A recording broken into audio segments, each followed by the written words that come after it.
por primera vez. Les comentamos que hace ya varias semanas hemos implementado este encuentro los viernes desde el programa de Desarrollo, Política y Gestión de la Ciencia, la Tecnología e Innovación, del Centro de Estudios en Ciencia, Tecnología, Cultura y Desarrollo, que es un centro creado en el año 2014, ¿sí? Donde también hay otros dos programas, ¿sí? Uno en comunicación y otro en filosofía e historia de la ciencia.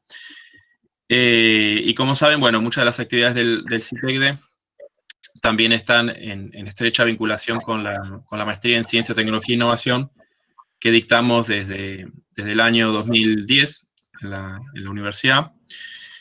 De las primeras maestrías que creó la universidad y, bueno, recientemente ha sido categorizada con la letra B por la CONEAU y ahora este año estamos dictando una nueva corte y hay algunas de los que están escuchando que son maestrandos de esa maestría, ¿sí? Así que, bueno, en este marco institucional estamos haciendo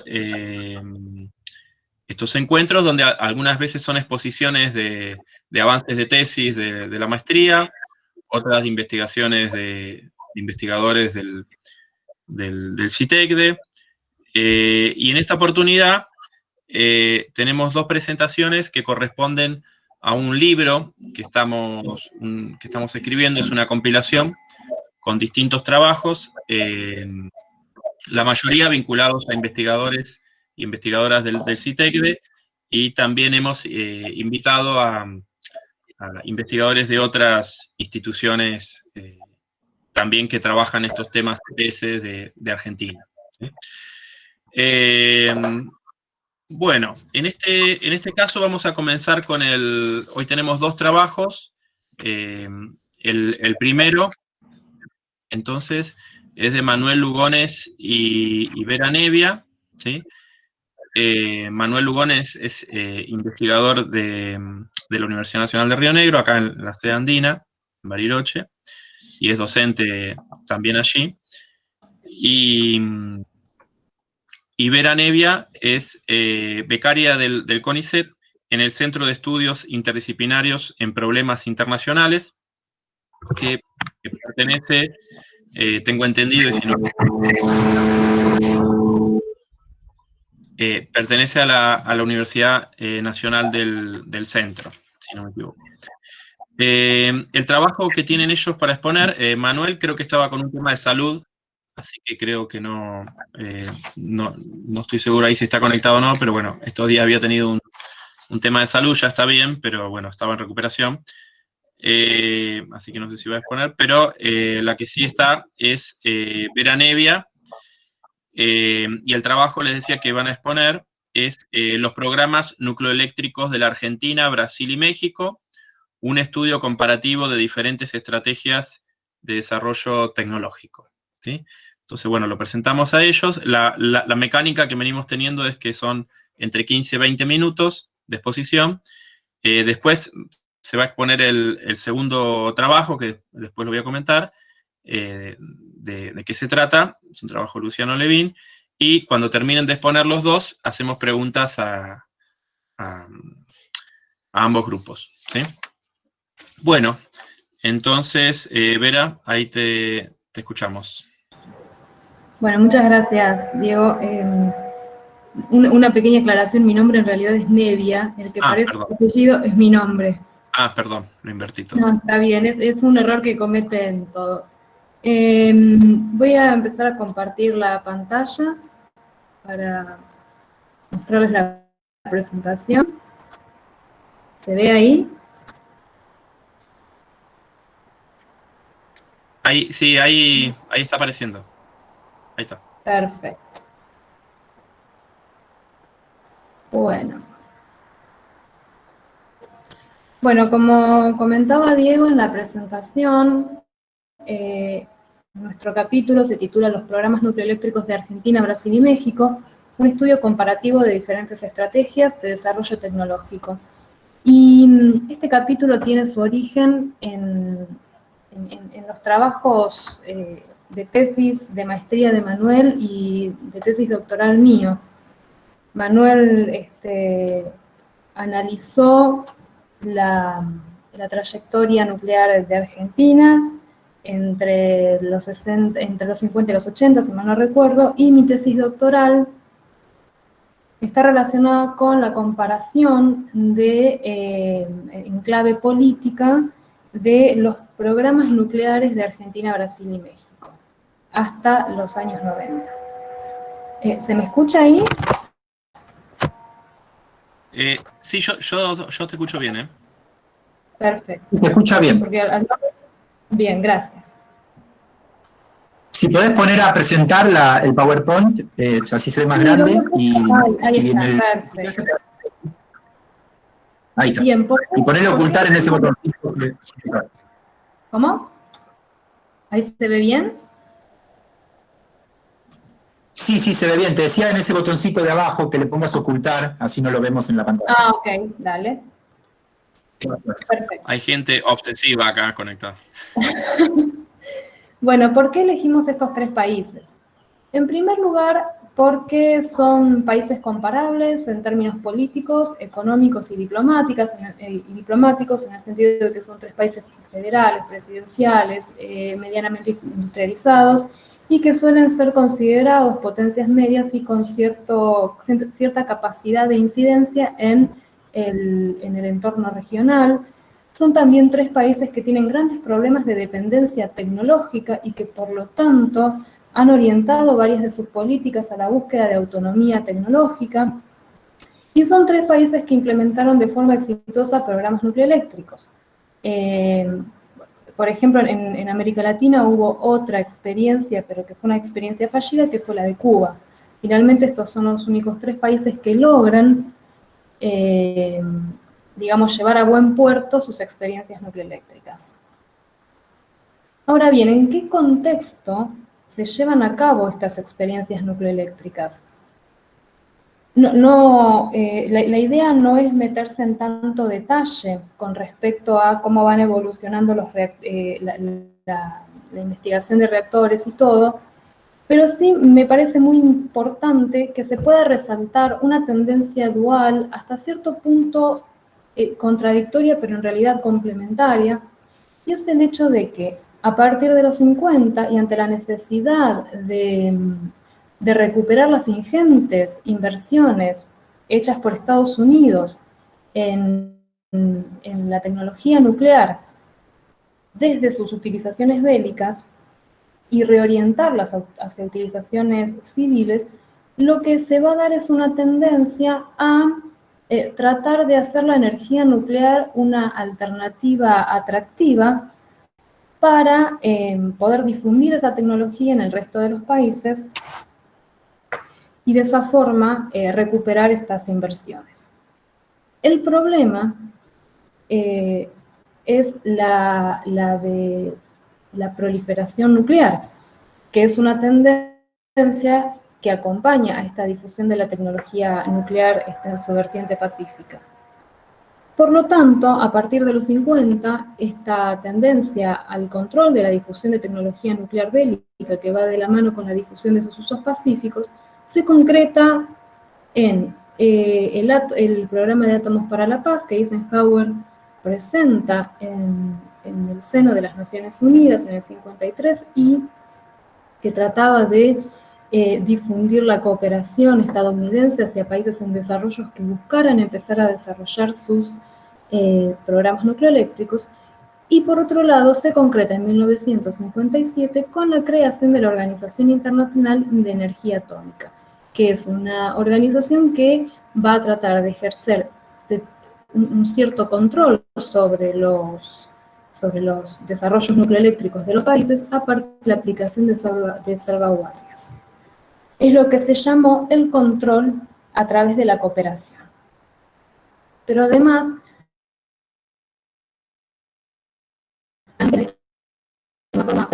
y es esto de dividir el sistema, digamos, el mundo, en 2 tipos de tecnología nuclear, que es la tecnología de uranio enriquecido y de uranio natural para alimentar las centrales nucleoeléctricas. Hacia los 60 cobra impulso la industria nucleoeléctrica, que se presenta como una alternativa muy competitiva frente a otras fuentes, y se va consolidando el predominio estadounidense en este mercado, sobre todo en el de los reactores. La década de los 70 es una década, digamos, muy importante para todo lo que tiene que ver con lo nuclear, porque es una década donde terminan de consolidarse estas tendencias previas. Primero, porque hay una aceleración de la industria nuclear a partir de la crisis del petróleo.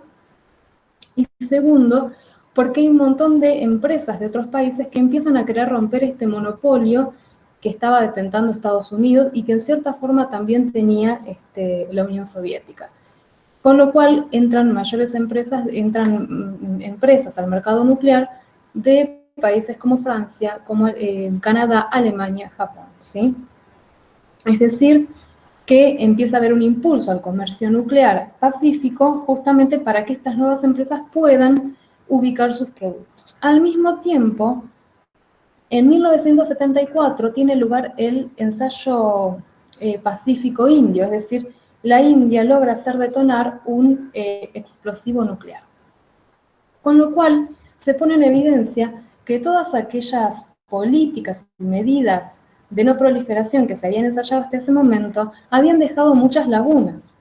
Y se conforma el Nuclear Suppliers Group, o grupo de proveedores nucleares, que lo que hace es concentrar a 6 o 7 países con capacidad de exportar implementos nucleares y hacer una lista de todos aquellos elementos nucleares que a partir de ahora son proliferantes y por lo tanto se debe restringir su exportación. Finalmente, en la década de los 80, la industria nuclear comienza a tropezarse con varios obstáculos, más que nada resultado de los accidentes de Chernobyl y 3 Mile Island, la aparición de grupos ecologistas antinucleares y el aumento de los costos frente a otras alternativas energéticas. Desde los 90 hasta la actualidad, empieza a haber bastantes tendencias contradictorias. Por un lado, estas tendencias de los 80 que también se empiezan a agudizar, y después más que nada con el accidente de Fukushima, pero también se empieza a volver a recuperar la alternativa nuclear frente a la necesidad de hacer algo con la reducción de gases de efecto invernadero. Y en América Latina nos encontramos también con la recuperación de varios planes nucleares frente a la necesidad de dar satisfacción a una demanda que parece que cada vez va creciendo más.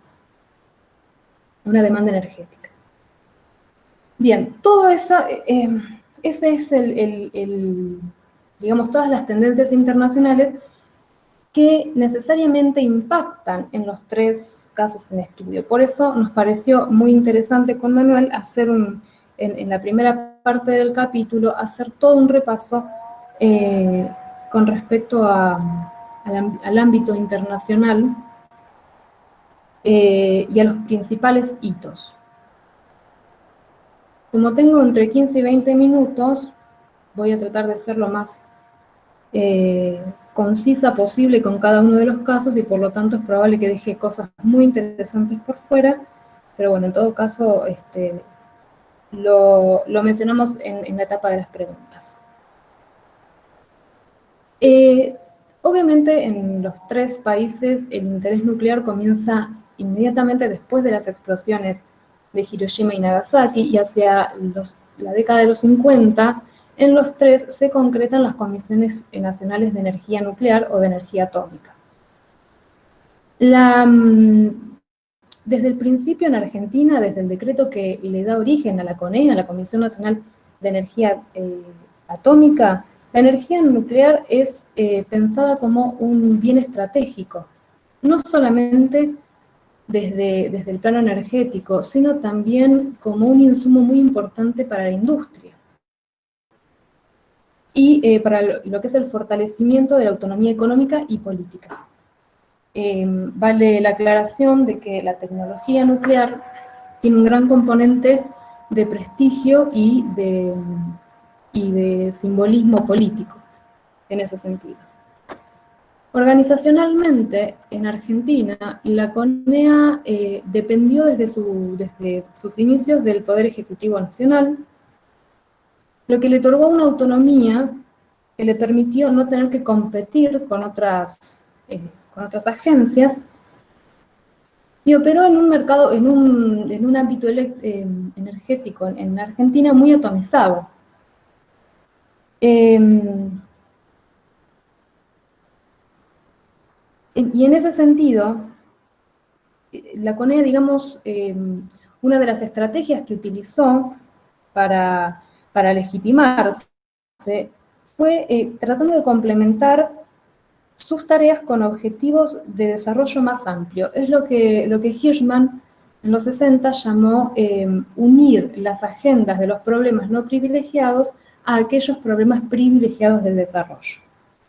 Es decir, la CONEA encuentra en esos mecanismos una forma de autolegitimación, y algunas de las soluciones, algunas de las medidas para ello fue, por ejemplo, el gran impacto que tuvo en el sector productivo. La CONEA, desde sus inicios, comienza a generar capacidades de forma muy gradual, pero creciente, hasta llegar a mediados de la década de los 60, donde considera que ya está lista para la instalación de centrales nucleares de potencia. Y de esta forma, en el 64 y en el 68 se piden los estudios de prefactibilidad para la instalación de 2 centrales de potencia, que van a ser Atucha 1 y Embalse, respectivamente. Y una de las decisiones cruciales en este sentido es que desde el principio Argentina se decide por la tecnología de uranio natural, porque era la tecnología más abundante en el territorio nacional.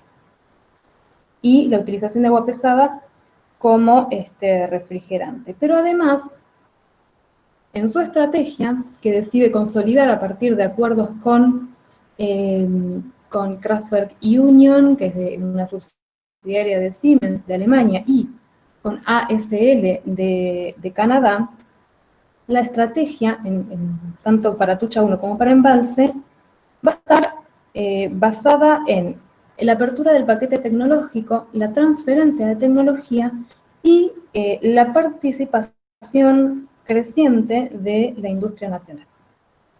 Estas eran, digamos, condiciones sine qua non para que estos países fueran considerados como oferentes. En los 70 hay frente a esto que yo les comentaba sobre la explosión india y el endurecimiento del régimen internacional de no proliferación, y frente a la ley nuclear de Estados Unidos, a partir de la cual Estados Unidos se rehúsa a exportar el uranio natural, el uranio enriquecido que debía exportar, por ejemplo, para el reactor que Argentina estaba construyendo en Perú, se reformula el plan nuclear, y lo cual genera que se inauguren varias empresas nacionales dedicadas a lo nuclear, que se endurezca la posición argentina de rechazo al régimen internacional de no proliferación, que se comience a enriquecer uranio en Pilcanilleu, pero además que se avance con este plan, el plan del 79, que lo que preveía eran la construcción de 8 reactores nucleares a base de uranio natural y agua pesada. A partir de ahí es donde se pide el estudio para la tercera central, que después va a terminar siendo Atucha 2. En los 80, para ir cerrando y pasar a los otros casos, rápidamente, en los 80 hay un proceso de transparentización y de acercamiento a Brasil, el eterno rival argentino, y en los 90 hay una separación de funciones, se separa a NASA, Nuclear Eléctrica Argentina, se inaugura la Autoridad Regulatoria Nuclear y la CONEA, Y hay un giro en política exterior que implica que Argentina adhiere a todos los tratados de no proliferación, y finalmente, frente a la crisis energética generada a principios del siglo XXI, hay un relanzamiento en el 2006 del programa nuclear argentino, cuyos principales puntos estuvieron justamente en la terminación de Atucha 2 y en retomar el plan CAREM, que es la Central Argentina de Elementos Modulares, que es un reactor mediano para producción de nucleoelectricidad. Es decir, lo que buscaba lo que buscó el relanzamiento del plan nuclear del 2006 fue justamente echar mano de aquellos elementos que permitieran saldar las deudas energéticas del país. Bien.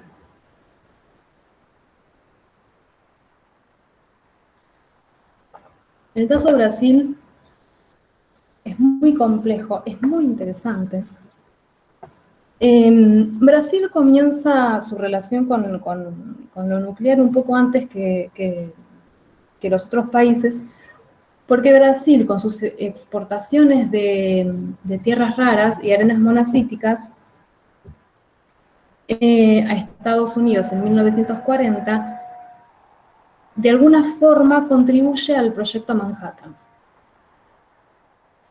Es decir, Brasil y Estados Unidos tienen una serie de acuerdos secretos hasta los 50 más o menos, a través de los cuales Brasil intercambia estas tierras raras y estas arenas monazíticas por trigo. Esto lleva a uno de los principales exponentes del programa nucleoeléctrico de Brasil, que es Álvaro Alberto, a plantear las compensaciones específicas en el seno de la ONU, que lo que buscaban era que todos aquellos países que exportaran materia prima y como uranio, por ejemplo, a los países desarrollados, recibieran a cambio transferencia tecnológica. Por supuesto, esto no ocurre, pero ese va a ser más o menos el tenor a partir del cual, o el tenor que va a adoptar toda la disputa nuclear a partir de ese momento. En 1956 se inaugura la Comisión Nacional de Energía Nuclear en Brasil, y a partir de ese entonces hasta el 61, el plan nucleoeléctrico que se va a delinear va a ser uno basado en la tecnología de uranio enriquecido. Hay un breve interregno que para mí es autonomista o independentista entre el 61 y el 64, donde se pone en cuestión la tecnología de uranio enriquecido y agua liviana, y se da prioridad, por ejemplo, al grupo de torio, que es un grupo de la Universidad de Minas Gerais, creo que era, que lo que propone justamente es investigar reactores en base a torio y no a uranio enriquecido. También, para abandonar un poco la dependencia de Estados Unidos, se propone un giro en política exterior y se comienza a trazar, digamos, a concretar relaciones con Francia, que era uno de los países que inauguran la línea de uranio natural. Pero esto queda cancelado a partir del golpe de Estado del 64 a manos de Castelo Branco, y este golpe militar lo que va a hacer es poner al plan nucleoeléctrico en el centro de la agenda de seguridad nacional de las Fuerzas Armadas.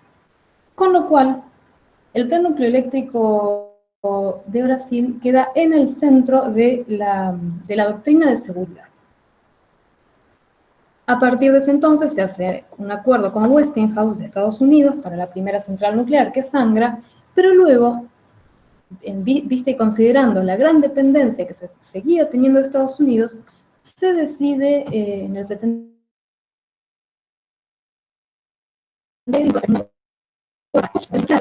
en respuesta también a los avances argentinos con la República Federal Alemana.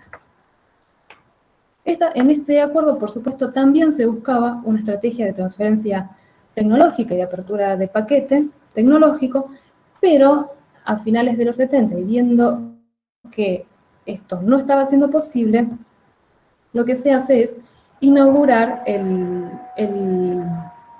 programa Paralelo, que es un programa completamente militar. En los 80 y los 90, Brasil experimenta procesos muy parecidos de transparentización, desguace de la industria y giro en política exterior muy parecidos a los de Argentina.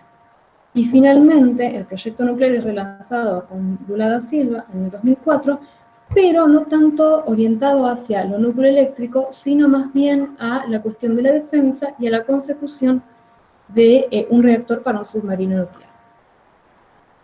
Perdón, ya sé que me estoy pasando, así que estoy tratando de acelerar. Finalmente, en el caso de México, México es tal vez el menos documentado y donde la documentación está más fragmentada, en cierta forma. Yo solamente me voy a concentrar en dos aspectos que me parecen cruciales y que lo diferencian de los demás. El primero es que, si bien en el 56 se crea la Comisión Nacional de Energía Nuclear, que supuestamente es la agencia que debe concentrar todas las actividades nucleares, históricamente la Comisión Federal de Electricidad es la agencia nacional que debe hacerse cargo de todas las actividades eléctricas, no importa el origen. Con lo cual, todo el programa nucleoeléctrico de México está atravesado por esta disputa constante entre la Comisión Federal de Electricidad y la Comisión Nacional de Energía de Energía Nuclear. ¿Cuál es la gran consecuencia de esto? Que siempre va a primar la Comisión Federal de Electricidad, que tenía una visión más bien economicista y orientada hacia la línea tecnológica de uranio enriquecido. ¿Dónde se dio con mucha vehemencia la discusión sobre la línea tecnológica? En la CONE, es decir, que después fue transformada en Instituto Nacional de Investigaciones Nucleares y separada de su aspecto productivo con la creación de la empresa Uramex, con lo cual se sufren estos desguaces organizacionales o estas separaciones, estas fragmentaciones organizacionales, y se le va quitando poder frente a la Comisión Federal de Electricidad, que es una institución heredera de la revolución y con muchísimo poder. Por lo tanto, es la que termina imponiéndose en este sistema. Finalmente, yo creo que este caso es el más débil, porque sufre casi desde los primeros momentos los embates de movimientos antinucleares y finalmente termina en los 90 inaugurando sus centrales nucleares en un ambiente de muchísimo pesimismo y abandono. Y hay abandono posterior. ¿Cuáles son nuestras reflexiones? Que no sé si son finales, en realidad son más una excusa para comenzar a debatirlas. Bueno, las similitudes son los comienzos comunes, en los 40 y en los 50, en general se pueden rastrear las primeras preocupaciones con respecto al uranio y la creación de las distintas comisiones. Hay percepciones similares de la tecnología nuclear como clave para el progreso, para el prestigio, para el avance tecnológico. Los tres países sufren las mismas limitaciones sistémicas, al mismo tiempo que también los mismos incentivos. Y hay un cierto path dependence, que en metodología sería, digamos, como momentos cruciales que en el futuro van estrechando las posibilidades decisionales. Pero las diferencias, que es lo más interesante, son las cuestiones organizacionales, el hecho de que, por ejemplo, en Brasil, la Comisión Nuclear tuvo que competir con empresas tanto del ámbito nuclear como Nuclebras como con empresas de otros ámbitos como Electrobrazo Petrobras. En México, la Comisión Nacional de Energía Nuclear tuvo que competir todo el tiempo con Pemex y con la Comisión Federal de Electricidad, sobre todo con esta última, mientras que en Argentina la Comisión Nacional de Energía Atómica quedó bastante aislada de ese tipo de competencias. Hubo también diferencias en las preferencias tecnológicas. Argentina se destacó por su elección del uranio natural, frente a México y a Brasil, que se orientan hacia el uranio enriquecido. Hay también diferencias en política exterior. México, eso no lo comenté, pero México se convierte en el principal defensor del régimen internacional de no proliferación y termina apoyando y termina impulsando la conversión de América Latina en la primera zona libre de armas nucleares del mundo.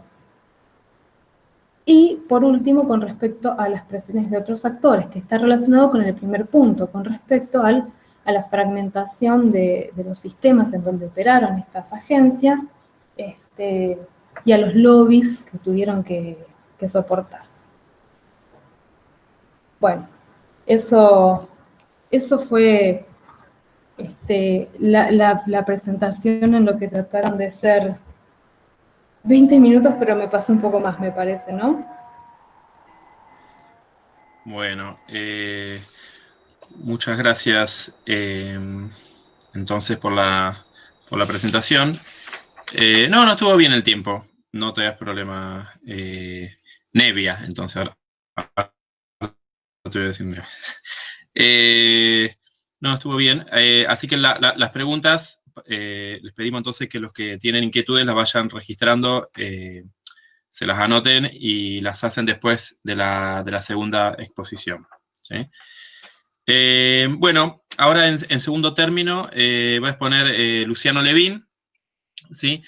Luciano es investigador adjunto del CONICET, es profesor de la Universidad Nacional de Río Negro y también integra el CITECDE y es también recientemente director de la Maestría en Ciencia, Tecnología e Innovación.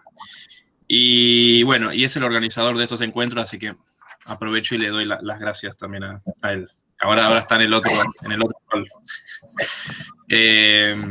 Bueno, el trabajo que voy a exponer hoy también ingresaría en el libro que les estaba comentando sobre políticas tecnológicas y tecnología intensiva en conocimiento en Argentina, y en este caso su trabajo se llama Tecnologías intensivas en conocimiento como condicionante para la resolución de problemas, biología molecular, bioinformática y diagnóstico en la enfermedad de Chagas en la Argentina. Así que bueno, también escuchamos a él y luego la idea es que hagan sugerencias y aportes a los dos trabajos, porque bueno, todavía estamos a tiempo de hacer cambios en los capítulos. La idea es, a partir de estos encuentros, recibiendo los distintos aportes, bueno, luego enviaremos todo el libro a la editorial, así que bueno, estamos a tiempo de ir mejorando los trabajos. Para eso también hacemos estos encuentros. Bueno, Luciano, te escuchamos entonces. Bueno, ahí estoy compartiendo la pantalla, me dicen si se ve bien. Y si se corta el audio, un poco me avisan y apago la cámara. No, ahí te escuchamos bien y se ve bien también. Bueno, muy bien. Gracias, Diego, por la presentación. Gracias, Nevia, también por la presentación. Lo primero que me gustaría decir es que este trabajo fue escrito mayormente hace más de un año. Y algunas de las cosas que voy a decir, sobre todo hacia el final, están muy cruzadas por lo que está sucediendo con la pandemia, y se han modificado algunos detalles que tendré que ajustar. Justamente estoy esperando una entrevista para realizar, para modificar el último caso que ya les voy a comentar. También quería comentar que partes de este trabajo los escribí junto con Diego Aguiar y Hugo Ferposi, que también está presente ahí entre la audiencia, así que agradecerles a ellos.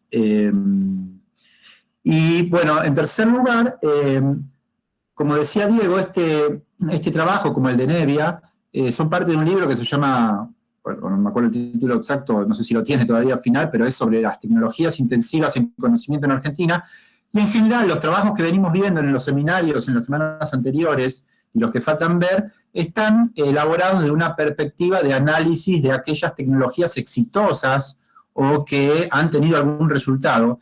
Y mi intención, vamos a ver si es logrado o no en este trabajo, es mirar las tecnologías intensivas desde otra perspectiva, desde una perspectiva crítica, ¿no? Por eso el trabajo se llama Tecnologías intensivas en conocimiento como condicionante para la resolución de problemas, pensando en esta idea de que no todo problema necesita ser abordado desde el conocimiento de punta, ¿no?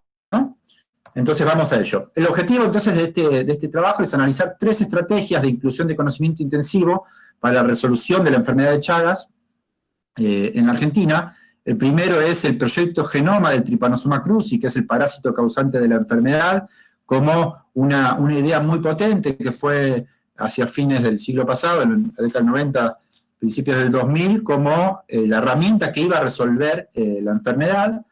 Luego la irrupción de la bioinformática, también como consecuencia un poco de la anterior, como la estrategia más relevante para la búsqueda de información útil, targets moleculares para diseño de terapias. Y finalmente, ya en la actualidad, en los últimos años, el desarrollo de kits diagnósticos financiados por el Estado para también atender a la enfermedad. Entonces, como les decía recién, la hipótesis de trabajo de este artículo es que los actores, los procesos, los productos de las transferencias de tecnología, los usuarios y los lugares en donde se desarrollan y planifican estas tecnologías intensivas en conocimiento para la resolución de un problema público y social como es la enfermedad de Chagas, se encuentran desacoplados de la función social, en términos mertonianos, manifiesta para la que fueron concebidos, ¿no? Y esto atenta contra su utilidad y a la vez que surgen nuevas funciones sociales, como diría Merton, funciones sociales latentes, lo cual le otorga un nuevo significado a estos procesos, ¿no? Esta es la hipótesis de trabajo que está detrás de esta investigación. Y el marco analítico que diseñamos en otro trabajo junto con Diego Hugo y yo estoy aplicando aquí para analizar estos casos, es un marco analítico que tiene 6 puntos.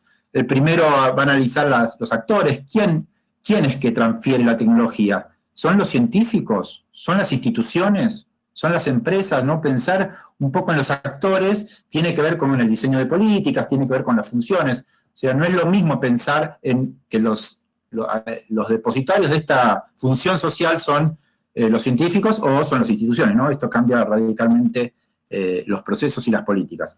También pensar justamente en los procesos de transferencia, que está muy asociado al anterior.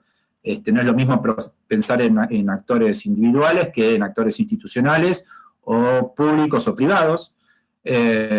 Pensar en los objetos de la transferencia, qué es lo que se va a transferir, ¿no? Y esto nos lleva a preguntarnos por la relevancia de lo que se está investigando, de la tecnología intensiva en conocimiento que se está trabajando, ¿no? O cuáles son más útiles. Finalmente, cuál es la forma específica que va a adoptar el conocimiento incorporado en una tecnología, y si hay que orientar las investigaciones hacia problemas transferibles, o por el contrario, hay que adaptar los procesos productivos a los conocimientos que están disponibles. Intentando ingresar a alguien que le tengo que dar acceso, ahí está. Entonces, también preguntarnos para quién, ¿sí? ¿Para quién? O sea, ¿quiénes son los depositarios finales de esa tecnología, de ese conocimiento? Que en este caso serían los enfermos de Chagas, ¿no? O no, o podrían ser el sistema de salud. Bueno, tener esta pregunta en mente a la hora de analizar los procesos de transferencia de tecnología también nos puede dar alguna respuesta, y esto nos lleva a la pregunta de la utilidad. ¿A quién le sirve el conocimiento que se está movilizando? Finalmente no, el quinto punto es ¿dónde? ¿Dónde están siendo desarrolladas estas tecnologías intensivas en conocimiento y dónde son demandadas, dónde están los problemas, ¿no? Y vamos a ver acá el desacople también geográfico que hay al respecto. Y el sexto punto tiene que ver con esto de las funciones sociales, manifiestas o latentes, que un poco asociado a las ideas que han sido desarrolladas en la sociología del conocimiento argentina, digamos. La idea de CANA, para los que no están familiarizados, es un concepto que significa conocimiento aplicable no aplicado, que desarrolló Pablo Kleimer a finales de la década del 90, y también la idea de la resignificación de tecnologías de Hernán Thomas, que de algún modo también son ideas que están muy asociadas a las ideas mertonianas de función social latente, ¿no? Un conocimiento aplicable y no aplicado podría ser interpretado como un uso específico también de esa idea mertoniana, y lo mismo, aunque la idea de la resignificación de tecnologías, aunque tiene mayor especificidad, ¿no?, conceptual, y esa herramienta permite iluminar procesos mucho más específicos, pero son conceptos de la misma familia teórica. Rápidamente, para los que no están familiarizados, la enfermedad de Chagas es muy importante en América Latina, es la endemia más importante. Actualmente se calcula que hay 5 millones de infectados y más de 20 millones de personas en riesgo. Es causada por un parásito, transportada por un vector, que es un insecto, la vinchuca, y es una enfermedad que produce lesiones internas en el corazón, trastornos en el sistema digestivo, en el sistema nervioso, transmisión congénita, y también se transmite por transfusiones de sangre, lo cual ha sido muy importante para llevar la enfermedad a otros países, por ejemplo. El genoma del parásito fue decodificado en forma completa en el año 2005, en un proceso que duró unos 10 años, de lo que se llamó el proyecto Genoma de Trypanosoma cruzi. Ha sido caracterizada como una enfermedad de la pobreza, justamente porque estos insectos, las vinchucas, se esconden en las paredes de barro de los ranchos y pican a las personas de noche, entonces está asociada a esta forma de vida.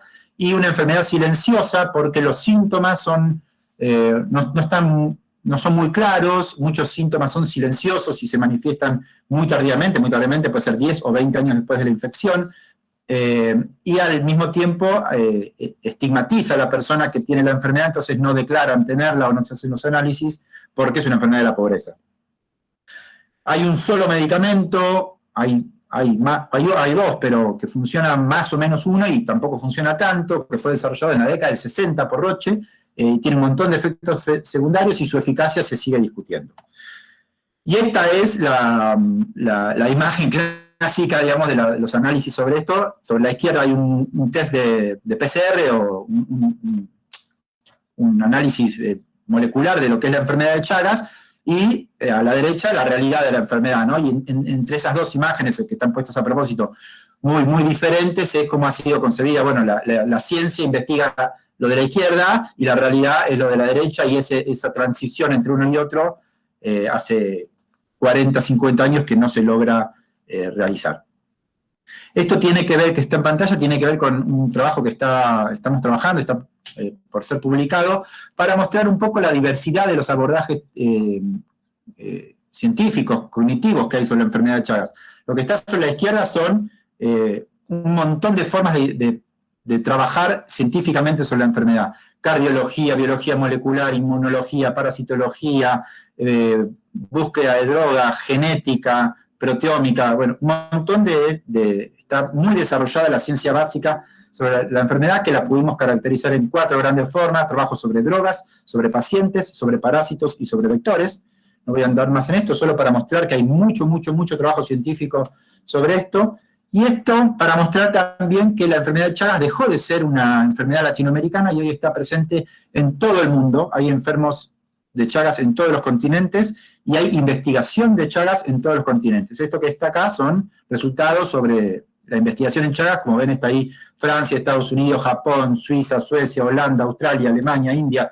Hay investigación sobre Chagas en todo el mundo, y esto es por distintos motivos que no vienen tan al caso en este trabajo. Pero la consecuencia de esto es que, por ejemplo, en este mapa de Estados Unidos, donde muestra los casos de Chagas en un periodo de tiempo determinado, no importa, hizo que se involucraran los laboratorios internacionales que hasta el momento no se habían involucrado en la resolución de la enfermedad, y es una de las explicaciones que ha sido propuesta para este desacople entre la producción de conocimiento y la resolución del problema, ¿no? Sin embargo, el problema empieza a estar presente en países centrales y parecería, no está claro todavía, que la dinámica empieza a cambiar. Bueno, entonces vamos a los casos de estudio. El primer caso de estudio, como decía al principio, es la biología molecular como estrategia cognitiva, conocimiento intensivo para tratar de resolver el problema. La biología molecular en Argentina fue un país pionero, de los primeros en desarrollar la biología molecular. Pablo Kleimer propone que en el 57 se inicia este camino en Argentina, muy asociado a los desarrollos en el ámbito internacional, una ciencia básica de punta internacionalizada.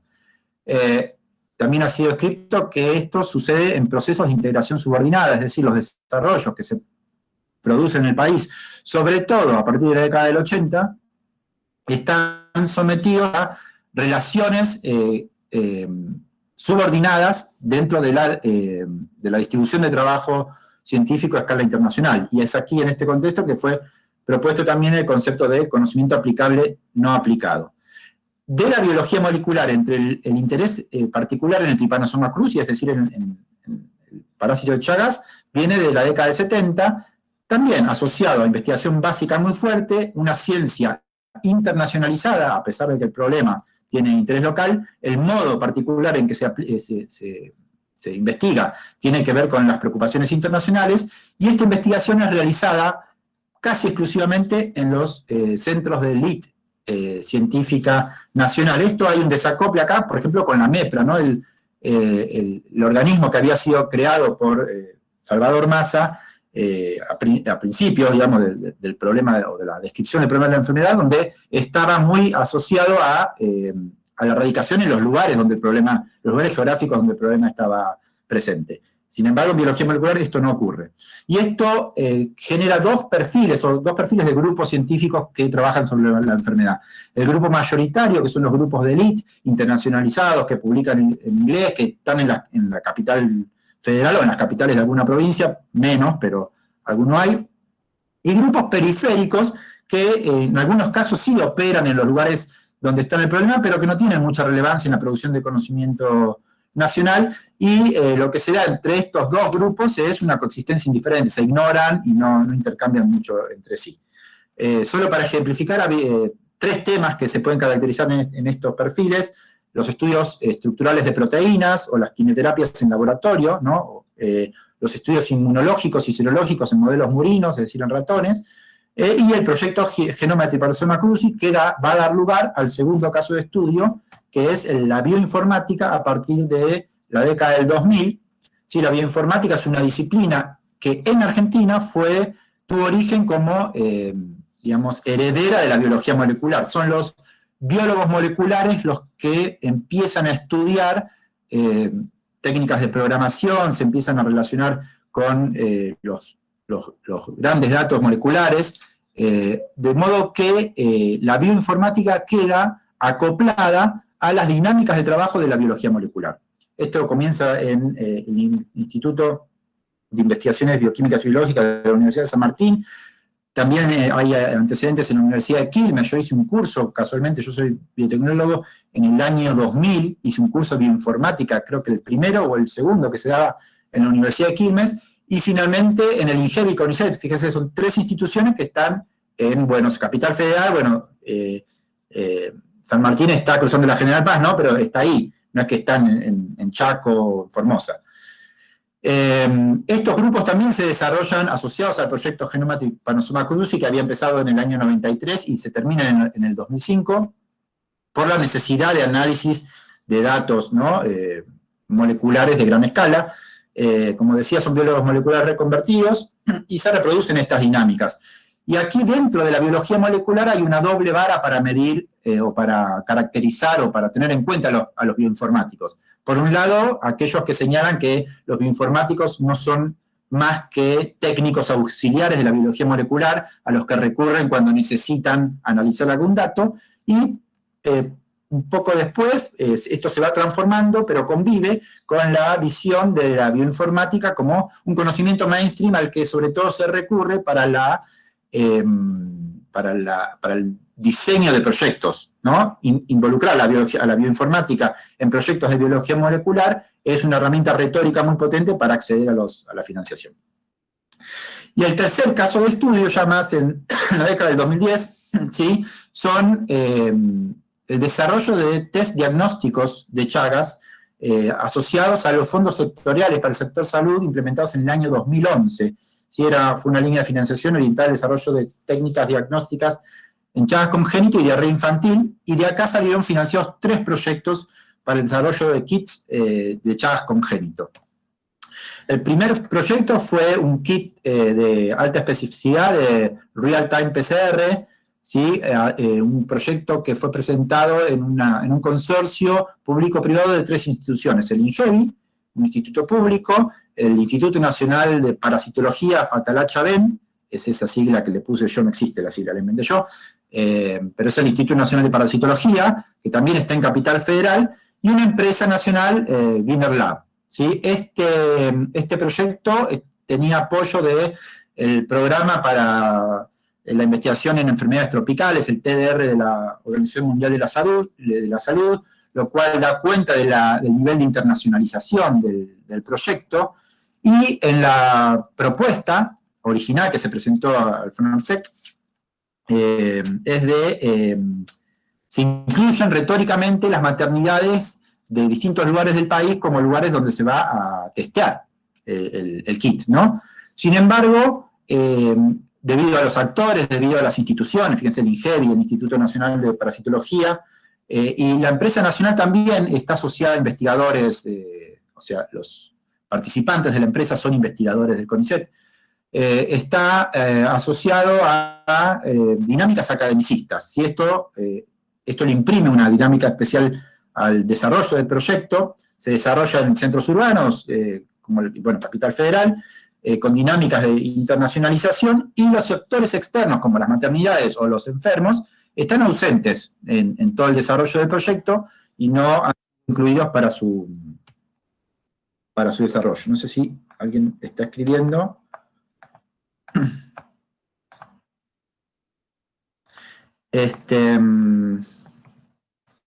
Sé que me estaban preguntando algo. El segundo proyecto del tercer caso es un biosensor, ¿sí? Asociado a conocimientos desarrollados en bioinformática y proteínas recombinantes para la detección de anticuerpos en bebés, ¿sí? Y que iba a ser, o es, porque está el prototipo, analizado en dispositivos portátiles. Y esto era asociado a que se podría aplicar en regiones endémicas con poca infraestructura. Pero también está asociado, fíjese, a institutos de la Universidad de San Martín, que también es Capital Federal, básicamente, al INTI, y 2 empresas veterinarias que tenían algunas capacidades útiles para el proyecto, Agrofarma y Biochemic, y una empresa farmacéutica. Sin embargo, a pesar de que en el diseño del proyecto también se mencionaba que los análisis de pruebas se iban a hacer en regiones endémicas, todos los análisis se hicieron en la ciudad de Buenos Aires, no participaron otros usuarios, lo cual da cuenta también de una dinámica academicista y de no vinculación con las zonas endémicas, y este proyecto llegó hasta la obtención de un prototipo de investigación y no se avanzó más allá del prototipo, por lo menos hasta el momento en donde yo pude recopilar datos. Y el tercer proyecto, que es el que me va a hacer modificar un poco el texto, es un proyecto asociado muy fuertemente a biología molecular del Trypanosoma cruzi, también con datos de bioinformática y genómica, y acá lo que se propone es el desarrollo de una tira reactiva parecida a las que se hacen en los test de embarazo, ¿sí? Y acá está asociado un instituto del CONICET de doble dependencia, que es CONICET y la Fundación Pablo Casará, y 2 empresas, la empresa Casará y Unifarma. Este proyecto, en la propuesta, estaba asociado a hospitales, a 2 hospitales de Buenos Aires y un hospital de Resistencia, Chaco, donde se iban a hacer las pruebas, y se hicieron las pruebas en el hospital de Resistencia. Se solicitó una patente en el año 2019 y me enteré hace menos de una semana que están avanzando en la patente, pero todavía no se obtuvo. Pero este proyecto de los 3, el tercer caso, es el que más avanzó. Y entonces acá yo relativizo esto porque hay una ausencia de los actores finales o los usuarios finales de la tecnología, pero es relativa. Ahora voy a hablar un poquito más sobre esto. Y también el proyecto se localiza fundamentalmente en la ciudad de Buenos Aires, y algunos test se hicieron en Chaco. Ahora, lo que hay que pensar es que estos proyectos se iniciaron en el 2011, y en el 2019 se están haciendo las pruebas en Chaco, y se está obteniendo la patente. O sea, pasaron 9 años, 8 años, ¿no? De que inició hasta que se esté realizando. Y hay una asociación en la dinámica que le imprimió la pandemia. ¿Por qué? Porque esta empresa, la del tercer proyecto, fue la que desarrolló el kit para detección de COVID-19 basado en la misma tecnología.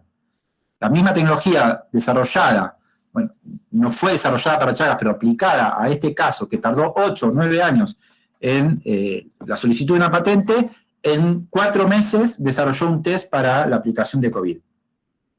Entonces, rápidamente el análisis de estos casos que les presenté. Bueno, en todos los casos los actores principales, cuando uno analiza tanto en biología molecular, en bioinformática, pero también en los 3 casos de kit, son los científicos, los que le imprimen una dinámica particular a estos proyectos, aun cuando hay empresas y organismos internacionales u hospitales involucradas en los proyectos. La dinámica que prima es una dinámica academicista.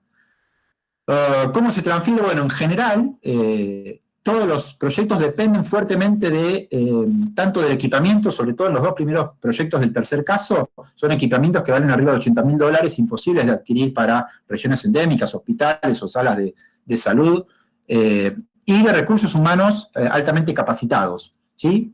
Que normalmente no hay estas capacidades para poder aplicar, y esto tiene que ver con el diseño de las tecnologías. Entonces, también esto apunta a la reproducción de dinámicas academicistas. ¿Qué es lo que se está transfiriendo? Bueno, se pretenden transferir técnicas que están incorporadas, técnicas de biología molecular, técnicas de bioinformática, que están incorporadas en distintos dispositivos que no tienen en cuenta las poblaciones finales usuarias, ¿no? Las poblaciones finales usuarias normalmente son poblaciones rurales, pobres, donde su vínculo con la tecnología es muy diferente al que tiene, por supuesto, un biólogo molecular. Y esto no es tenido en cuenta en el diseño de las tecnologías. Los enfermos solo aparecen retóricamente en la mayor parte de los casos, y están desacoplados de los lugares donde las demandas son más urgentes, ¿no? Y lo que es más interesante, bueno, es el tema de las funciones sociales latentes. Entonces, un poco es discutir esta idea del conocimiento aplicable y no aplicado. ¿Esto es así? Bueno, yo propongo acá que, por lo que vimos rápidamente, podemos seguir discutiendo las preguntas, que por el contrario existen procesos de aprendizaje, de acumulación de conocimientos, procesos de gestión, desarrollos institucionales, incluso formación de recursos humanos que permiten pensar estos procesos de otro modo. No es conocimiento aplicable y no aplicado, sino que el caso del desarrollo de los kits para COVID-19, que realizó sobre todo la última empresa, el último proyecto asociado al Instituto MISTE y la empresa Pablo Casará, muestran que estos procesos de acumulación de conocimiento de tecnologías que venían siendo desarrolladas con otras dinámicas, hay que decirlo, y hay que analizar un poco más cuáles son los factores que hicieron que esta dinámica cambie, ¿no? Porque, bueno, obvio, es la pandemia, pero bueno, ¿qué cosas de la pandemia permitió que la dinámica se acelere, que los procesos de aprendizaje tecnológico, institucional y de recursos humanos puedan ser reorientados y transferidos a la tecnología aplicada a resolver un nuevo problema? Y estas puntas de investigación serían motivo de investigaciones futuras que nos pueden brindar más información sobre cómo fortalecer los procesos de desarrollo tecnológico, de transferencia de tecnología intensivas en conocimiento, que, como vimos, vienen con una dinámica previa mucho más lenta y mucho menos aplicada, más parecida a Cana, y de repente suceden cosas como la pandemia que acelera estos procesos y permite que se apliquen a nuevos problemas, augurando su resolución. Muchas gracias.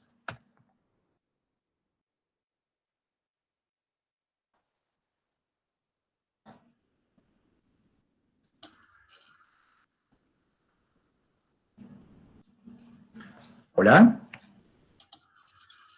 Se fueron todos. Bueno, sí, no, ahí al final, justo la última palabra, justo creo que no la escuché yo o no se escuchó en general. Pero no fue la última palabra nada más, se escuchó todo bien. Gracias, había dicho. Gracias. Gracias totales.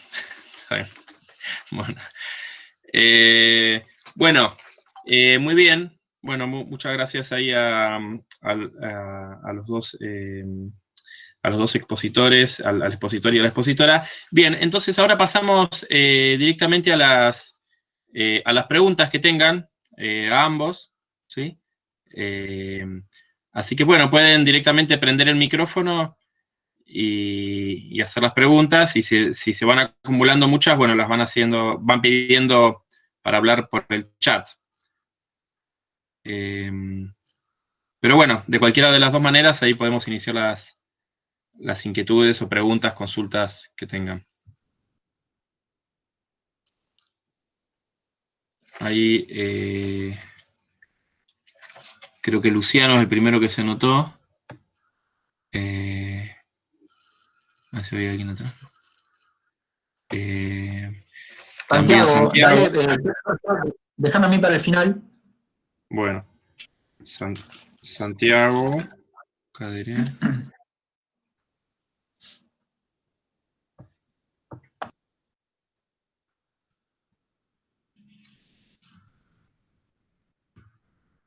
Bueno, puede comenzar Santiago haciendo preguntas y después si alguien más se quiere anotar, lo va informando por el chat. ¿Sí? Bueno, Santiago, te escuchamos. A ver qué pregunta tenés y para quién es.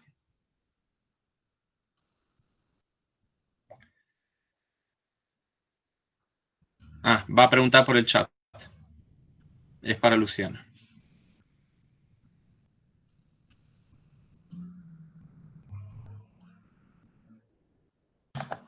Dale, pregunta. Debe estar escribiendo porque ahí. Sí.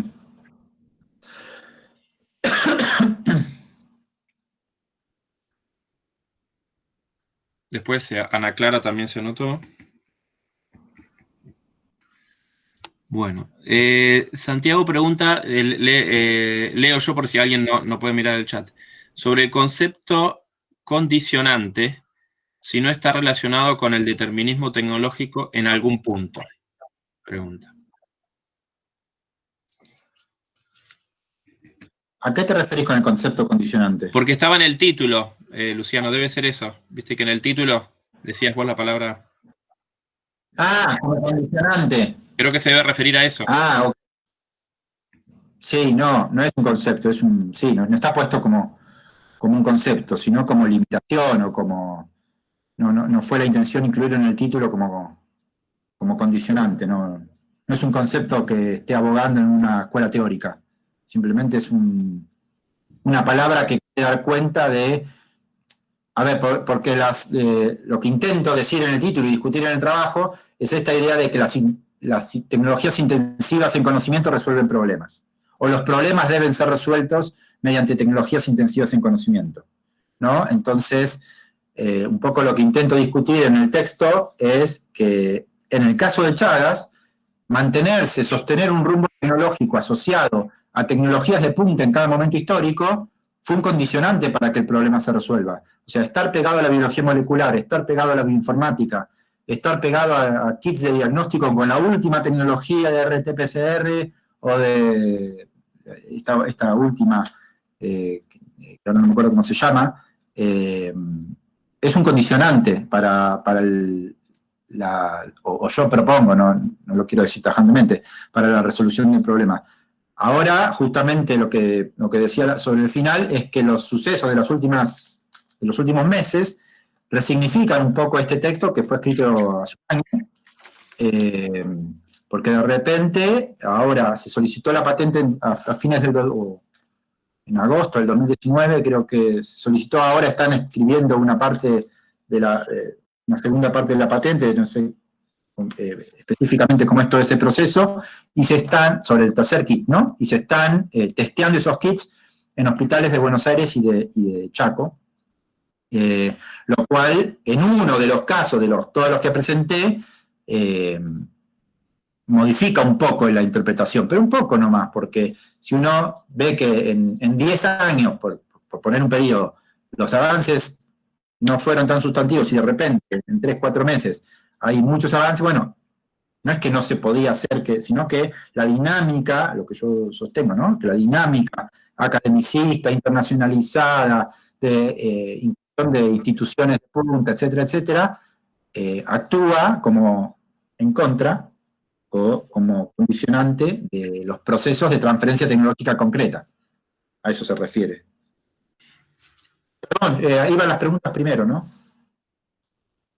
Bueno. ¿Cómo hacemos? ¿Dicen todas las preguntas y después contestan los dos o vamos una por una? ¿Cómo prefieren? Sí, no, quedan las preguntas. Yo rompí mi propia regla. Ah, bueno, está bien. Bueno, entonces preguntan todos y después responden todos. Entonces, ahora seguía Ana Clara, si querés preguntar. Hola, ¿qué tal? Buenas tardes a todos. Gracias por el trabajo. Me gustó mucho el trabajo de Nevia y Manuel, pero quizá por deformaciones de mi formación me sentí un poco más como interpelada o me llamaron la atención algunas de las cosas que comentaba Luciano.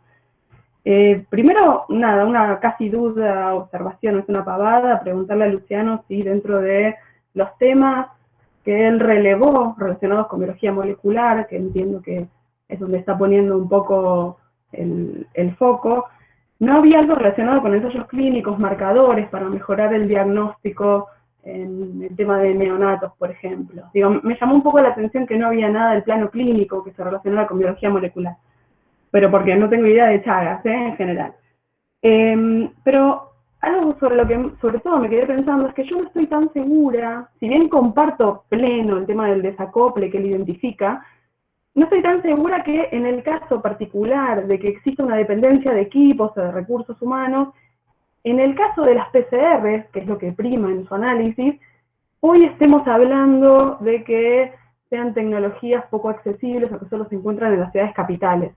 Creo que en realidad el desarrollo de esas tecnologías sí requiere de recursos humanos calificados, pero una vez que uno, no sé, diseña el primer, la temperatura en la que va a ser la amplificación, tenemos un montón de herramientas para traducir eso a algo súper accesible y que esté en zonas rurales. De hecho, el último de los test se trata de una tirita o algo que podría ser cualquiera. Digo, ni siquiera necesitas un recurso humano calificado, ¿no? Entonces me quedé pensando un poco en eso, en si realmente, o sea, entiendo que en el momento del desarrollo tecnológico sí necesitas esos recursos humanos, no estoy tan segura de que después también sea así. Y por último, me llamó un poco la atención el énfasis que pones al tema de la patente. Quizá habría que indagar un poco más. Quizá tenés hecho el trabajo y acá no tuviste como la oportunidad de pensar, de presentarlo. Pero quizá el hecho de que hayan pasado 8 años para solicitar la patente habla más de una estrategia económico-legal que hay por detrás. Sé que estas tecnologías llevan un montón de tiempo de maduración, ¿no? Pero uno podría decir que, bueno, tanto tiempo de patente no significa necesariamente que haya pasado mucho tiempo para que esto consolide, sino que hay una estrategia económico-legal por detrás, ¿no? Eso serían las observaciones. Gracias. Bueno, gracias, Ana. Ahora, si no me equivoco, le tocaba preguntar a Hugo Ferposi. Hola, Hugo. Hola, ¿qué tal? Gracias por las exposiciones. Quizás tengo más un comentario que una pregunta, algo que se me ocurrió, Luciana, mientras estaba presentando, justamente porque hemos trabajado en esto, así que lo voy a decir rápidamente. Más como, si querés, como una hipótesis para pensar a futuro. En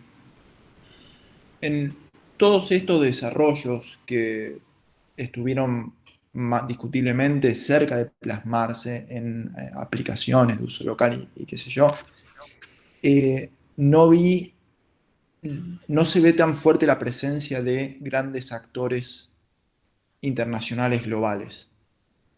Por lo contrario, esos actores internacionales globales, concentrados, de altas capacidades tecnológicas, está mucho más fuerte en lo que es el tema de desarrollo de drogas contra Chagas. Y es justamente el campo que tiene como más, parece tener más dificultad de aplicación o más desconexión con todas las características contextuales, sociales, de salud pública de la enfermedad. No sé si hay algo de eso que vos hayas visto por tu cuenta, pero un poco juntando lo que trabajé antes con lo que vos presentaste recién, me dio la posibilidad de hacer plantear esa posibilidad. Bueno, gracias. Gracias, Hugo. Martín Quiroga, le tocaba ahora preguntar. Bueno, gracias, buenas tardes. También para Luciano una pregunta, tal vez perdí un poco el hilo al final, pero quería consultarte lo siguiente. Cuando vos haces el énfasis en la transferencia de tecnología y decís que de algún modo no están presentes los pacientes, lo primero que pensé fue, bueno, ¿cuándo los pacientes estamos presentes cuando hay transferencia de tecnología en lo vinculado al combate de cualquier enfermedad? Sí, entiendo en consideraciones éticas respecto a la investigación clínica o las pruebas, pero ¿qué esperarían encontrar ustedes y por qué lo resaltaste este tema? Entendiendo que, por un lado, obviamente, como vos destacaste, este trabajo digamos, vinculado a Chagas, ¿no? Se realiza en un entorno academicista, también entendiendo lo que implica una enfermedad huérfana en el sentido del abandono de las grandes corporaciones multinacionales farmacéuticas. He entendido que como también eh, si se cuestiones de higiene o cuestiones de infraestructura, que por ahí los enfoques de los farmacéuticos cambian.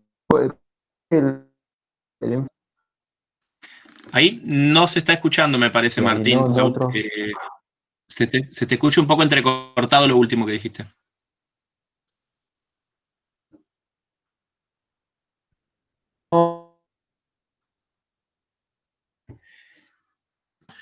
Digo que la de los pacientes me quedó clara. Si la segunda la querés escribir por ahí, que no se escuchó mucho.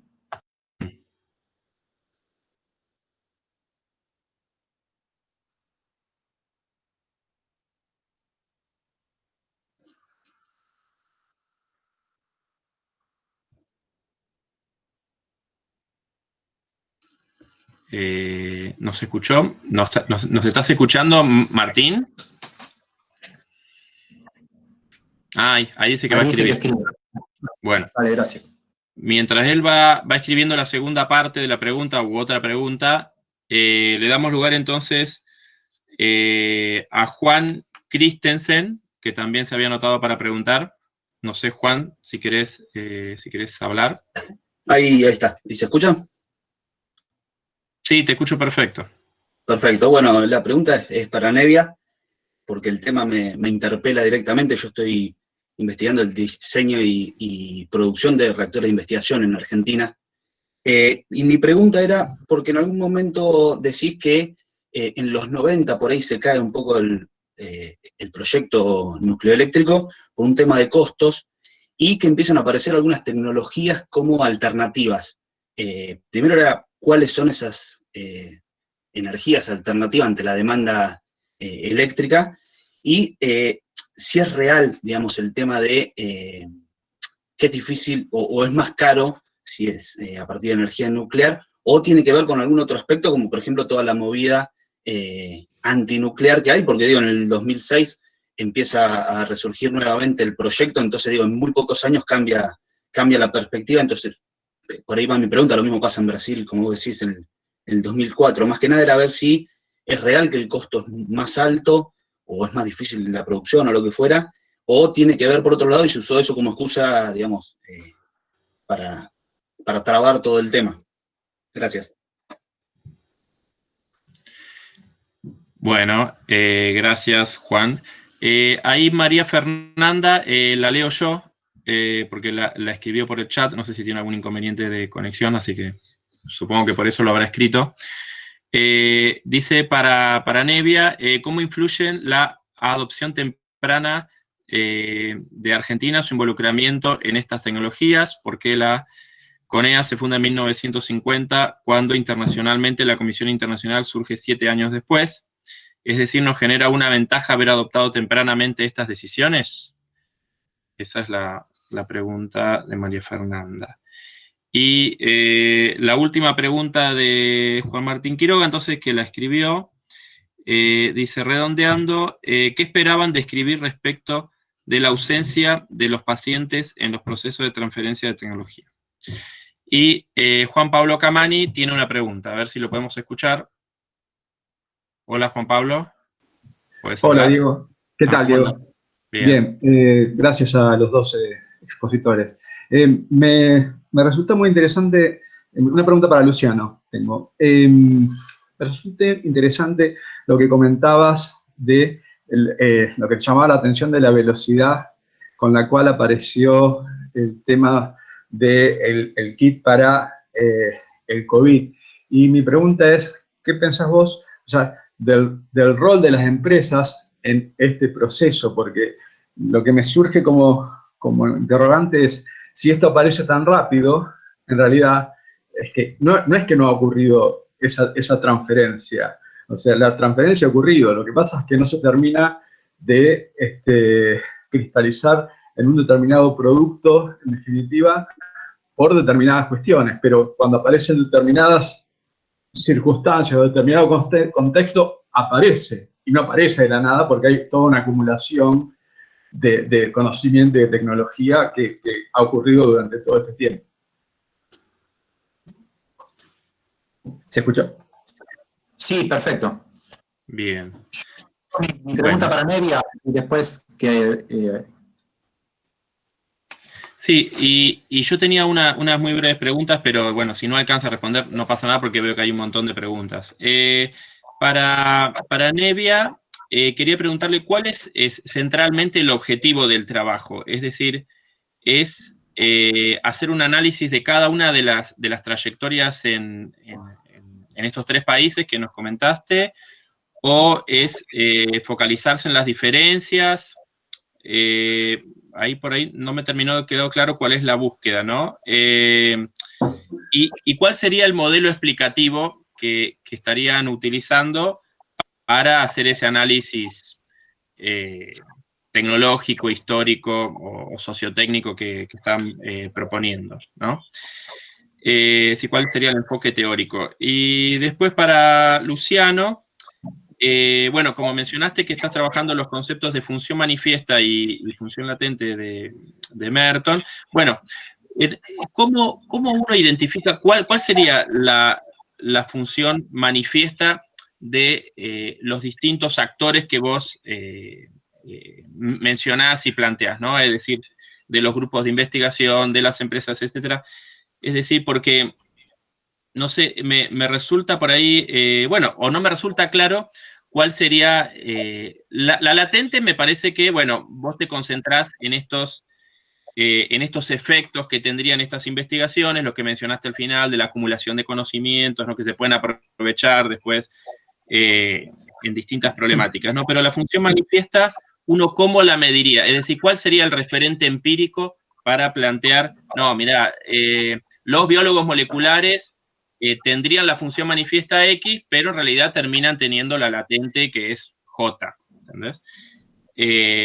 Porque, bueno, Merton seguía sobre todo, él dice, bueno, la función manifiesta uno la identifica de la siguiente manera. Si uno le preguntara al actor por qué hace lo que hace, esa sería la función manifiesta, ¿no? Entiendo que es así.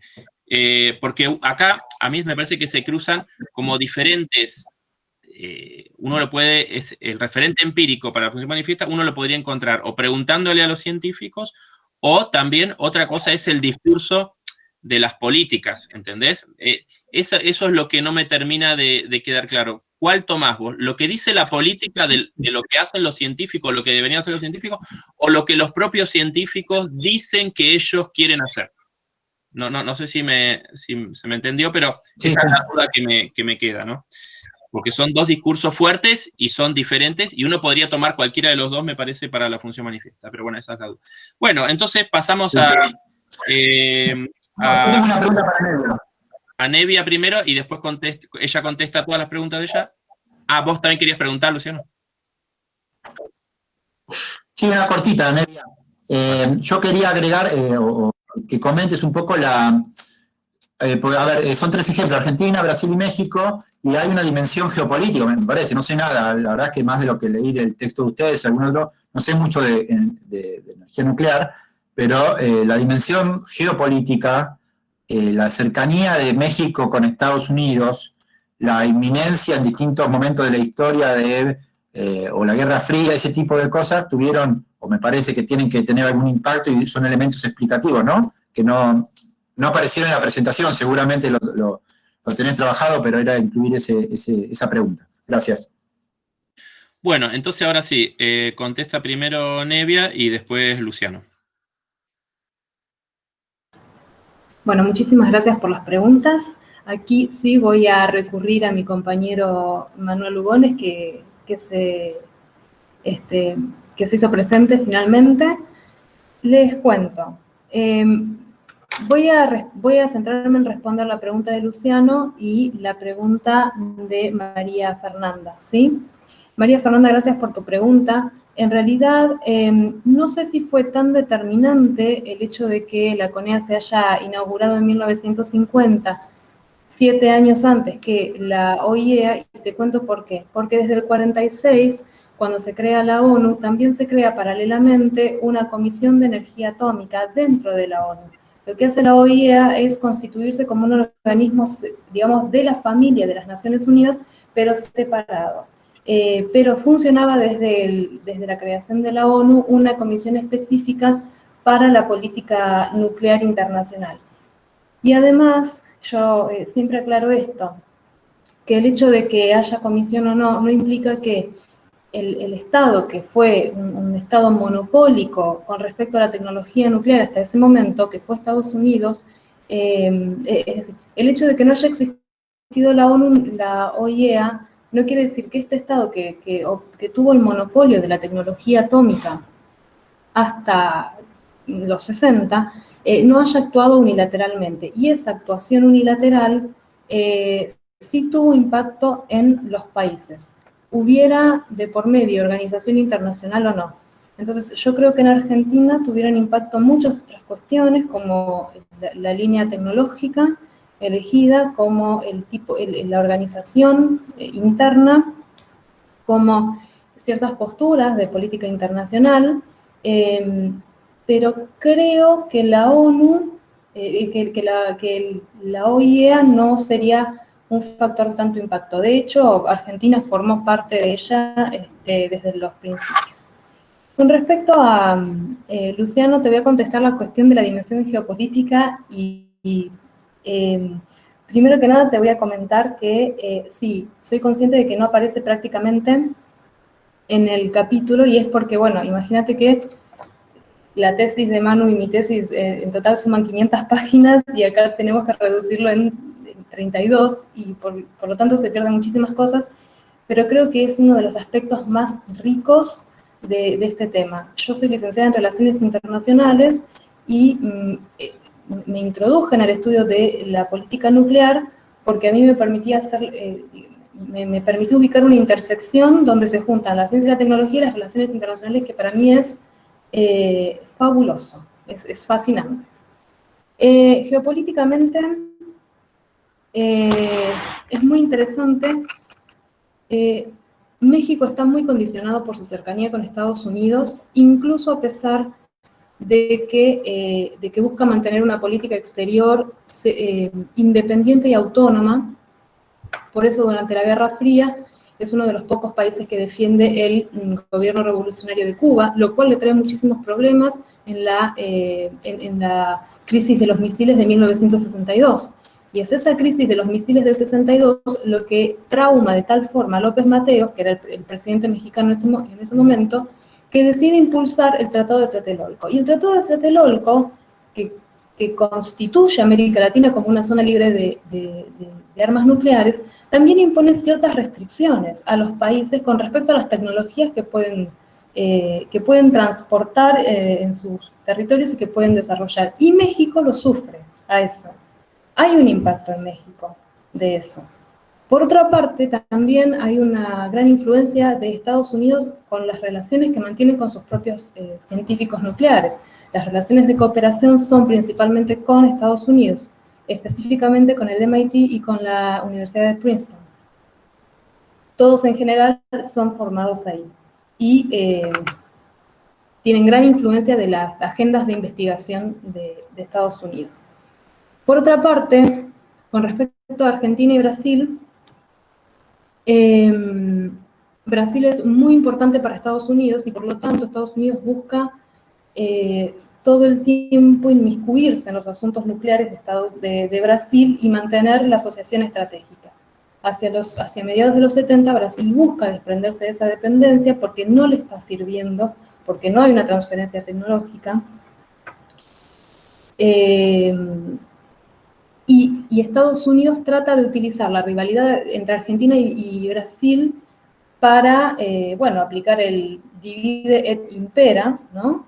Y lo que consigue es, irónicamente, que estos dos países se junten para hacerle frente a Estados Unidos.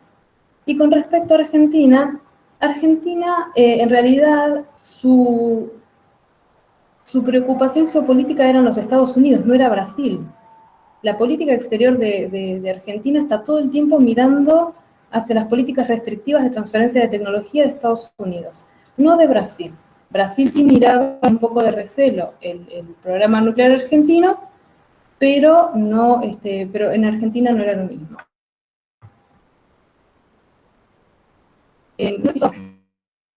Explica un poco, puesto que esto se da en el periodo de Guerra Fría. A partir de los 90 hay un giro de política exterior en Argentina y en Brasil, de alineamiento de Estados Unidos y con el consenso de Washington, que implica la adhesión al Tratado de No Proliferación y al Tratado de Tlatelolco, y que implican también dar marcha atrás con una tradición de 30 años, de una tradición diplomática de 30 años.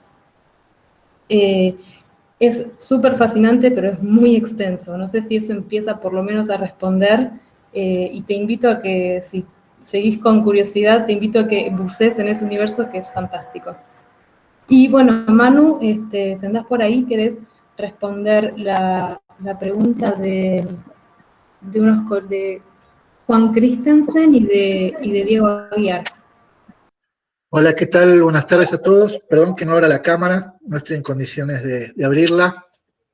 Sí, con relación a Diego, rápidamente, el objetivo del capítulo que hicimos con Nevia de comparar Argentina, Brasil y Chile, Brasil, Argentina y México, por un lado tiene que ver con poner en discusión estos elementos que uno suele ver mucho, sobre todo en los trabajos de CTS, pero también en otro campo de estudios, esta idea de que hay procesos que son transversales a América Latina y fenómenos que sean más o menos transversalmente en América Latina, ¿no?